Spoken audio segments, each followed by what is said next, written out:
اگر کسی اور دین کی طرف کوئی جانا چاہے گا اور اسے لینا چاہے گا تو اللہ کے نزدیک وہ قابل قبول نہیں ہے۔ تو میں نے عرض کیا کہ یہ دین نہایت کامل اور مکمل دین ہے اور اس میں کہیں کسی قسم کی کمی نہیں ہے۔ انسانی زندگی کے ہر مرحلے کے لیے پیدائش سے لے کر موت تک انسان جن منزلوں سے گزرتا ہے، رسول اللہ صلی اللہ علیہ وسلم نے ہر منزل پر ہمیں روشنی دکھائی ہے، ہمیں ہدایت دی ہے، ہمارا ہاتھ تھاما ہے اور اس منزل سے ہم کو آسانی سے گزرنے کا راستہ دکھایا ہے۔ بزرگان محترم، اس دین میں عبادات بھی ہیں، معاملات بھی، معاشرتی زندگی کے آداب بھی ہیں، اخلاقیات بھی ہیں۔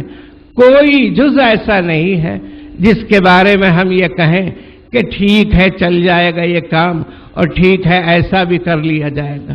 ایک جگہ ایک صاحب نے کہا مجھ سے، جہاں ایک فریم لگایا گیا تھا اور اس میں وہ فریم جس دھاگے سے باندھا گیا تھا وہ دھاگا نظر آ رہا تھا، تو ان کی لطافت طبعی نے اس بات کو برداشت نہیں کیا۔ انہوں نے کہا کہ دیکھیے یہ طریقہ نہیں ہوتا اس کا، اس طرح سے اس فریم کو لگانا چاہیے، اس تغرے کو لگانا چاہیے کہ پیچھے جو دھاگا ہے اس کا یا رسی ہے اس کی وہ نظر نہ آئے۔ تو مجھے خیال آیا کہ لوگ کہتے ہیں کہ کتنے احکام ایسے ہیں اسلام کے اور ہدایات ایسی ہیں، تو بعض حضرات بڑی آسانی سے، بے تکلفی سے، بڑے تساہل کے ساتھ کیا اسلام اسی میں آ گیا ہے، کیا یہی ہونا چاہیے، کیا اس کے بغیر اسلام نہیں؟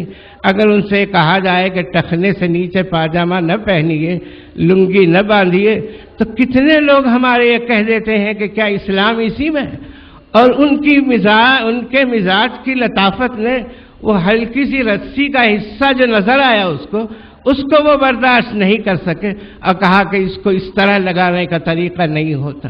تو بزرگان محترم، رسول اللہ صلی اللہ علیہ وسلم نے زندگی گزارنے کا طریقہ ہمیں بتایا اور پورا نمونہ ہمارے سامنے پیش فرما دیا۔